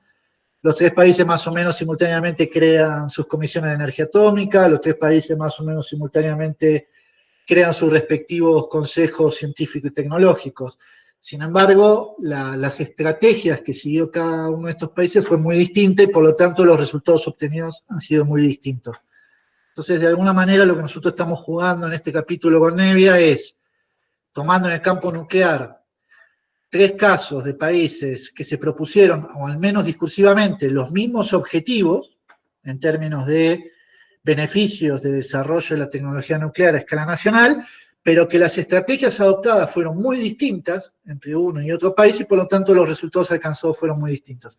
Ese es un poco el objetivo que nos propusimos en el trabajo. Y en el marco teórico que nosotros analizamos, básicamente tomamos por un lado el tema de los constreñimientos geopolíticos, que es el campo de análisis de Nevia, y por otro lado aspectos que tienen que ver más con análisis de políticas públicas y Estado, que es más mi línea de trabajo a partir de referenciar autores como Oslak u O'Donnell. Y con relación a la pregunta de Christensen, ¿es? Sí, sí, Juan Christensen. Ahí, en la Argentina, a mediados de los 80 y sobre todo en los 90, la nucleoelectricidad se suspende, el programa de ampliación nucleoeléctrica, o sea, las centrales que ya estaban en funcionamiento siguieron operando. Uno de los argumentos que se utilizó para paralizar el programa nuclear es que había alternativas más económicas para abastecer las necesidades para satisfacer la demanda de energía. Había alternativas que eran más económicas que la nucleoelectricidad. No necesariamente eran tecnologías nuevas. Mediados de los 80, lo que aparece como una tecnología muy competitiva, y que de hecho fue uno de los campos donde más invirtió en equipamiento eléctrico en Argentina, fue en ciclo combinado. No nos olvidemos que en el 78-79 YPF descubre el mega yacimiento de gas Loma La Lata. Ya por los 80 empieza la explotación de Loma La Lata y eso alteró la ecuación de costos de fuente energética por kilowatt hora en favor del gas natural. Para darse una idea, una central nuclear cuesta miles de millones de dólares y una central de ciclo combinado cuesta cientos de miles de dólares. Una central nuclear tarda entre 6 y 8 años su construcción y puesta en funcionamiento comercial. La central de ciclo combinado la tenés operativa en un año. Entonces, entre mediados de los 80 y principios de los 90, hubo una ecuación favorable hacia tecnologías térmicas convencionales como ciclo combinado. Después hay ciertos factores que hacen al encarecimiento o no de la nucleoelectricidad que no son propiamente, que no responden propiamente a la dinámica económica. Por ejemplo, que ese es el gran debate que nosotros, es interesante por eso ver las selecciones de líneas tecnológicas entre estos tres países. Argentina se puede autoabastecer de su combustible para las centrales, porque es básicamente uranio natural. Si vos dependés de la importación del combustible, el kilovatio hora generado por vía nuclear se te puede encarecer por razones geopolíticas, porque hay una decisión de que los pocos que exportan uranio enriquecido o combustible en base a uranio enriquecido deciden desabastecerte o te ponen precios muy inflados para poder proveerte de ese combustible. Esa es una de las decisiones por las cuales, por ejemplo, Argentina rápidamente opta por uranio natural. No tener que depender de un proveedor externo, que además sus decisiones de venderme y bajo qué condiciones me va a vender, no va a responder solamente a cuestiones económicas, sino a cuestiones de otro tipo como políticas. También hubo un cambio, esto es muy técnico, en los cálculos de los costos de nucleoelectricidad. En los 70, cuando Argentina construye Atucha 1 y Embalse y inicia Atucha 2, es un momento de fuerte expansión de la nucleoelectricidad, y uno de los elementos que no se tomaba en cuenta en los cálculos de costo es el desmantelamiento de la central. Cuando la central cumple su vida útil, hay que desmantelarla, y eso tiene un costo. Desde qué haces con ese predio, porque lo tenés que poner en un sarcófago por 10.000 años, donde estuvo la isla nuclear, qué haces con el combustible, qué haces con las partes que desguazás, cómo sustituís la fuente de energía una vez que sacás de funcionamiento ese equipo, qué equipo vas a poner en sustitución. Bueno, a partir de los 90 se incluye dentro de los cálculos de costo de kilovatio hora de nucleoelectricidad el costo de desguace de la central terminada su vida útil, que es bastante caro. Entonces, hay ciertas ecuaciones que hacen que, sobre todo a partir del siglo XXI para acá, el kilovatio hora nuclear sea relativamente caro frente a otras alternativas, y además de que empieza a haber una enorme presión en favor de tecnologías más limpias como la solar o la eólica. Espero haber respondido tu pregunta.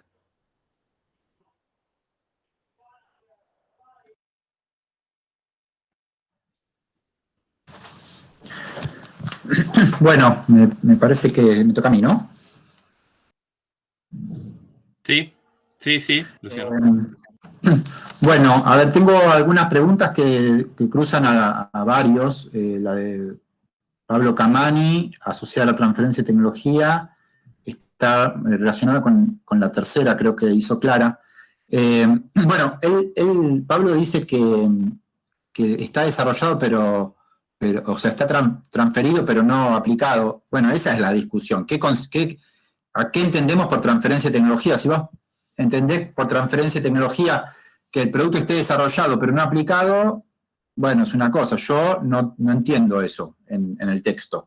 Entiendo que transferencia de tecnología es cuando está puesto en juego en la resolución concreta del problema. Si no, no hay ninguna transferencia.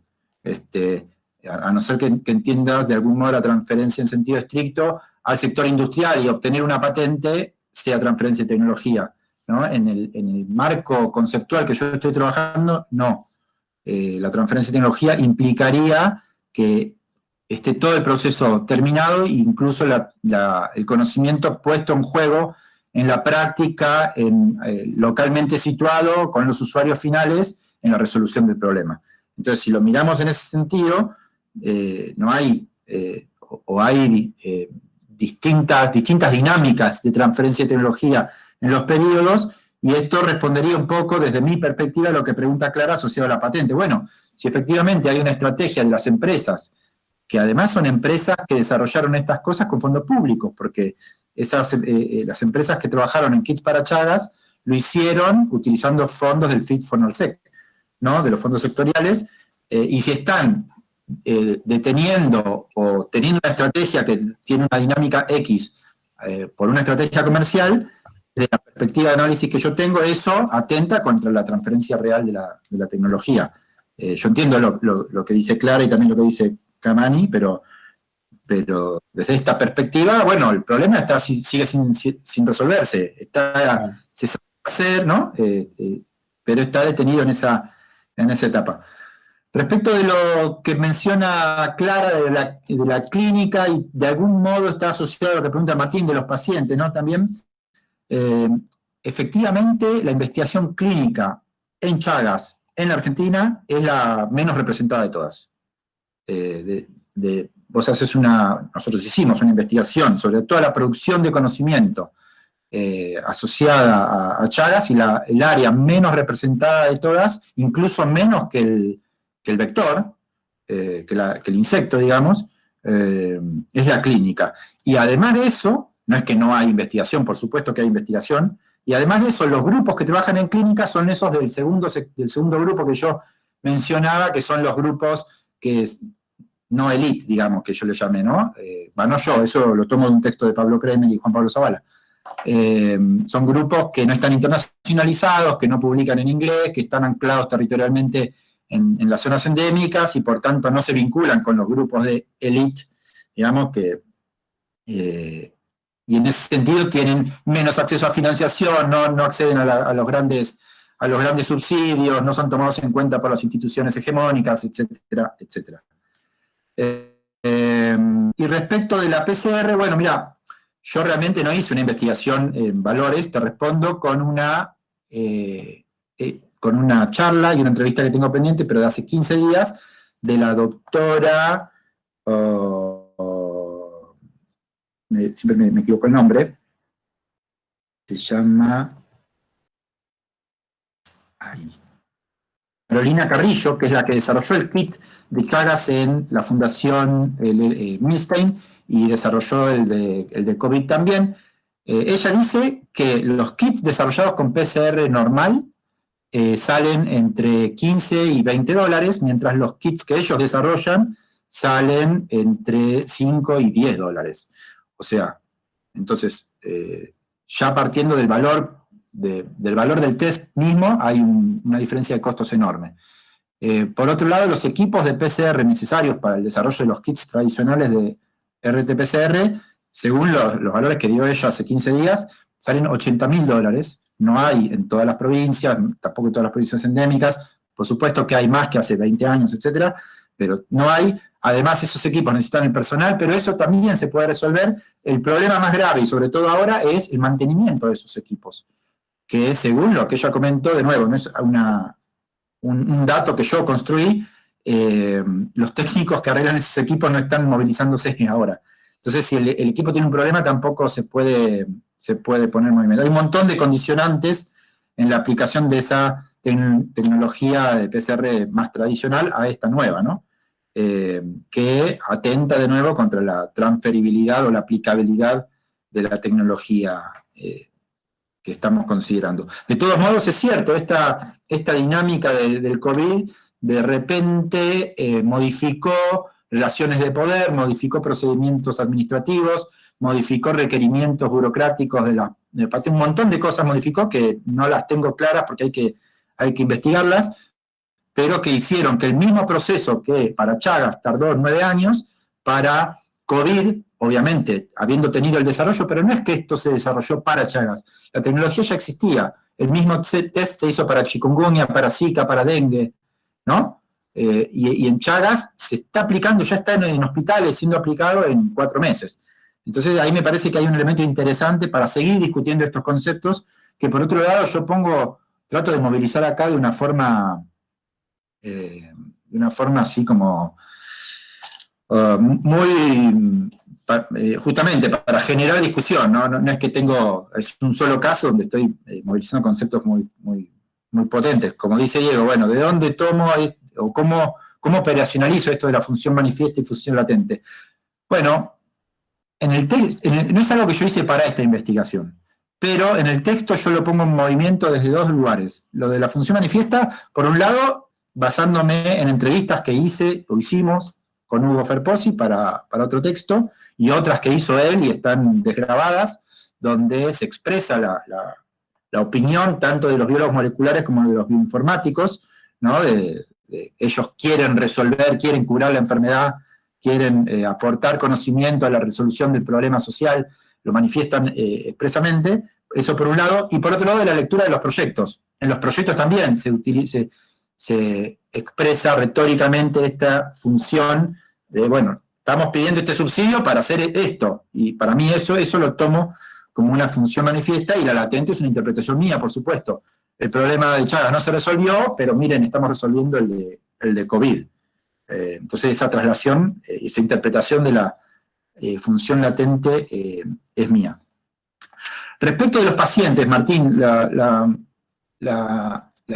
¿cómo están los pacientes o qué esperaría uno encontrar? Bueno, la verdad es que no es cierto que en la industria farmacéutica los pacientes no estén, ¿no? Lo que pasa es que no están en nuestro país o no estamos acostumbrados a verlos, pero bueno, está lleno de estudios de cómo las industrias farmacéuticas hacen estudios en África, ¿no? No es que los pacientes no están, pero están invisibles. Eso por un lado, como algo muy general, pero por otro lado, desde una perspectiva un poco más actual, que tiene que ver con el conocimiento, la construcción, la coproducción del conocimiento, la ciencia ciudadana, la inclusión de más actores en los procesos de producción de conocimiento. Bueno, cuando estás trabajando con poblaciones rurales, poblaciones pobres, poblaciones, no sé, analfabetas, etcétera, no incluir a esos usuarios tiene sus consecuencias. Y esto está estudiado, por ejemplo, en autismo, ¿no? Donde es como uno de los casos donde la autoinclusión de los pacientes modifica los tratamientos en forma positiva.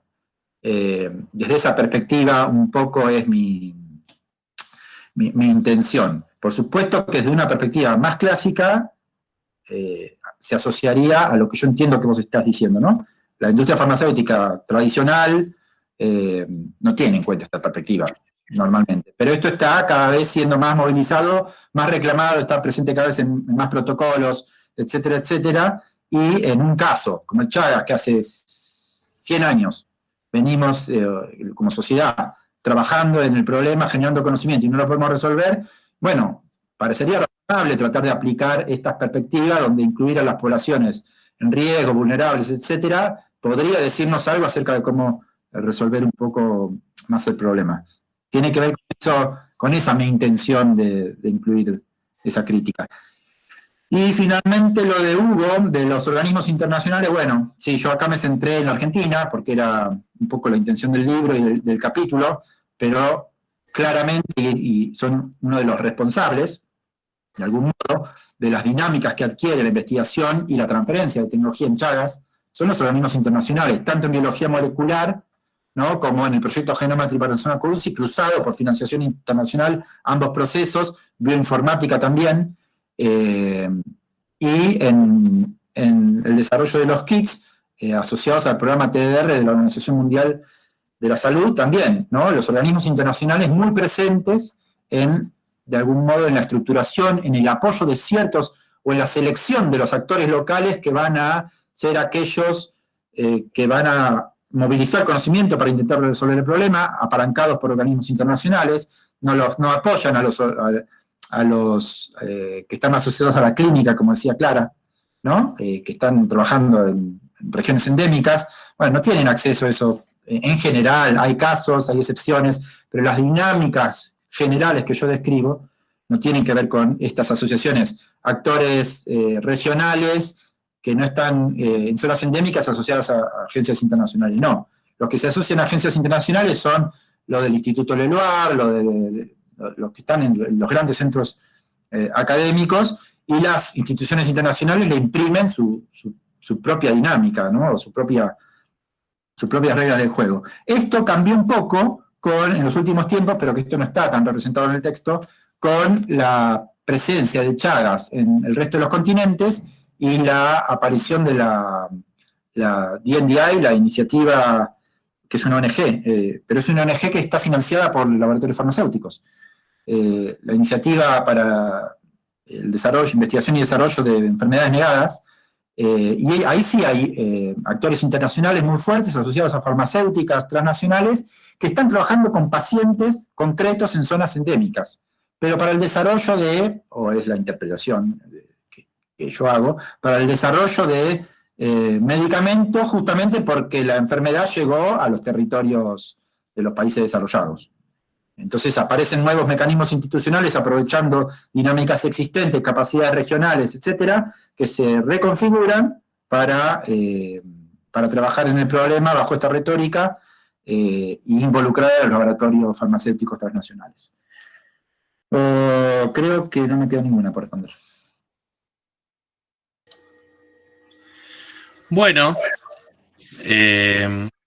creo que ha habido muchas preguntas, muchas también respuestas, inquietudes, así que, bueno, creo que fue muy positivo el encuentro, por lo menos eso me pareció. Así que bien, supongo que se van a enriquecer esos dos trabajos y bueno, y el resto también tuvieron ahí al tanto de las investigaciones que se vienen haciendo en el CITECDE o de algunas por lo menos. Bueno, muchas gracias y la semana que viene tenemos otro encuentro que ahí próximamente ya les enviaremos un email con los trabajos que se van a comentar. ¿Mm? Serían siempre el viernes a las 14 horas. ¿Mm? Bueno, muchas gracias a los expositores y expositoras. Ahí también, qué bueno que se pudo sumar Manuel, que estaba ahí con un temita de salud, pero bueno, ahí veo que se está recuperando por partes, así que pudo sumarse. Así que bien, muchísimas gracias entonces a todos y todas y que tengan buen fin de semana.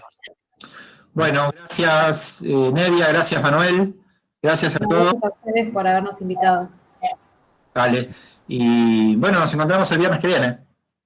Bueno, y saludos allá a los colegas de la Universidad del Centro.